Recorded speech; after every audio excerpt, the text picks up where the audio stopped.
নমস্কার, কিশলয় একাডেমিতে আপনাকে স্বাগত। আমি ডক্টর আশরাফুল মির্জা। আজকে আমরা শিখব যে total fluid requirement in paediatric age group কিভাবে ক্যালকুলেট করা হয়।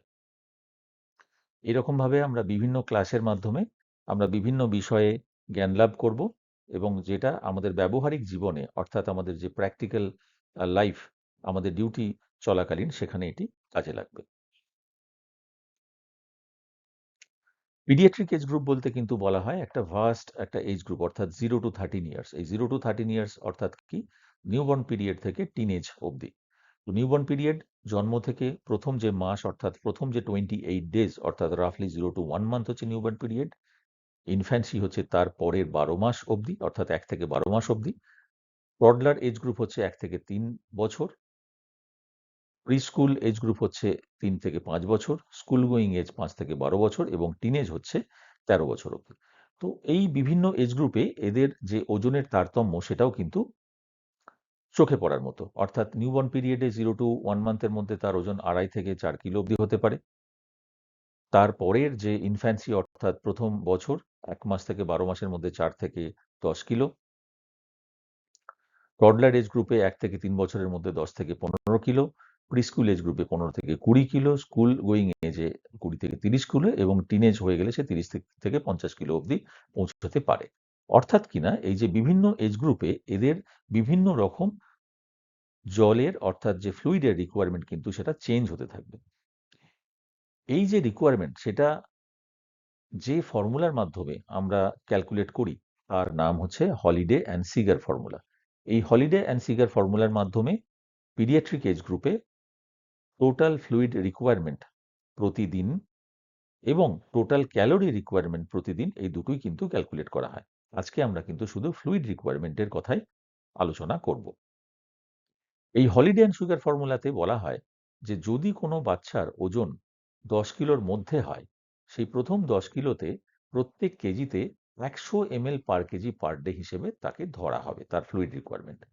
এবং তার ওজন যদি 10 কিলোর ওপরে হয়, অর্থাৎ যদি তার ওজন ফর এক্সাম্পল 15 কিলো হয়, প্রথম 10 কিলোর জন্য 100 ml পার কেজি এবং পরের 5 কিলো অর্থাৎ 10 কিলোর পরের যে 5 কিলো 10 থেকে 20 কিলোর মধ্যে তার যে ওজন সেইটার জন্য ধরতে হবে 50 ml পার কেজি এবং তার ওজন যদি 20 কিলোর ওপরে হয়, 20 কিলোর ওপরে যত কিলো হবে সেটার জন্য ধরতে হবে এক্সট্রা আরো 20 ml পার কেজি। অর্থাৎ আমরা বুঝে নিই এক একটা এক্সাম্পলের মাধ্যমে। ধরে নিই একটি বাচ্চার তার বয়স হচ্ছে 10 মাস এবং ওজন হচ্ছে 8 কিলো। অর্থাৎ এই 8 কিলোটি আছে কি প্রথম 10 কিলোর মধ্যে। তো প্রথম 10 কিলোর মধ্যে 100 ml পার কেজি পার ডে, অর্থাৎ 8 কিলোর জন্য 8 × 100 800 ml পার ডে এবং 800কে যদি আমরা 24 দিয়ে ভাগ করি কত ml পার আওয়ার যাবে সেটা আমরা ক্যালকুলেট করে ফেলতে পারলাম, অর্থাৎ 33.3 ml পার আওয়ার।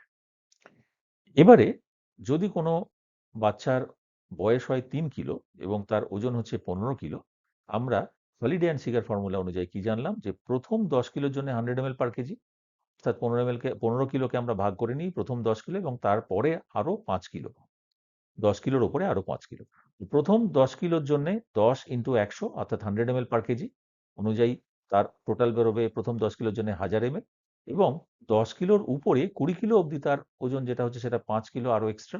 তাহলে এই 5-এর জন্য 50 ml পার কেজি ধরে আরো 250 ml সেটা যোগ হলো, অর্থাৎ কিনা প্রথম 10 কিলোর জন্য 1000 ml, তার 10-এর ওপরের যে 5 কিলো তার জন্য 50 ml পার কেজি 250 ml, অর্থাৎ 1250 ml। তো 1250 ml 24 ঘন্টায় গেলে 1 ঘন্টায় যাবে 52 ml পার আওয়ার। আরেকটি এক্সাম্পল আমরা ধরে নিই যে একটি বাচ্চার যদি বয়স হয় 8 বছর এবং তার ওজন যদি হয় 25 কিলো, তাহলে তার টোটাল ফ্লুইড কিরকম হবে। তো হলিডে অ্যান্ড সুগার ফর্মুলা আমরা কি জানলাম যে প্রথম 10 কিলোর জন্য হচ্ছে 100 ml পার কেজি, তার পরের 10 থেকে 20 কিলোর জন্য হচ্ছে 50 ml পার কেজি এবং 20 কিলোর পরে যতটা ওজন হবে প্রত্যেক ওজনের জন্য হবে 20 ml পার কেজি। অর্থাৎ আমরা 25 কিলোকে এইভাবে ভাগ করে নিই, 10 কিলো প্লাস পরের 10 কিলো প্লাস পরের 5 কিলো। তো প্রথম 10 কিলোর জন্য হবে 100 ml পার কেজি অর্থাৎ 1000 ml, তারপরের 10 কিলোর জন্য হবে 50 ml পার কেজি অর্থাৎ আরো 500 ml এবং তারপরের 5 কিলোর জন্য হবে 20 ml পার কেজি অর্থাৎ আরো 100 ml, সব মিলিয়ে টোটাল 1600 ml। তো 1600 ml যদি 24 ঘন্টায় যায় তাহলে 1 ঘন্টায় কত যাবে 66.6 ml, অর্থাৎ তার ফ্লুইডের রেট হবে 66 ml পার আওয়ার। এইভাবে আমরা প্রত্যেক বাচ্চার ওজন অনুযায়ী তার যে বেসিক ফ্লুইড রিকোয়ারমেন্ট সেটা আমরা ক্যালকুলেট করতে পারি এবং এই ক্যালকুলেশনে আপনারা অভ্যস্ত হয়ে উঠলে কি হবে, আপনারা নিজেরাও কনফিডেন্ট ফিল করবেন এবং ভুল ভ্রান্তি অনেক কম হবে এবং কেউ যদি কোনো ভুল ক্যালকুলেট করে থাকে সেটা ক্রস চেক হয়ে যাবে। এটি একটি হোম টাস্ক দেওয়া রইল যে কোনো বাচ্চার ওজন যদি 6 কিলো হয়, 11 kilo, 17 kilo, 20 kilo, 22 kilo, 28 kilo, 30 kilo, এটা আপনারা লিখে নিন। এদের ক্ষেত্রে প্রত্যেক বাচ্চার প্রতিদিনের টোটাল ফ্লুইড কত হবে এবং সিরিঞ্জ পাম্পে বা ইনফিউশন পাম্পে আমরা কত ml পার আওয়ার সেট করব সেটা ক্যালকুলেশন করে রাখুন।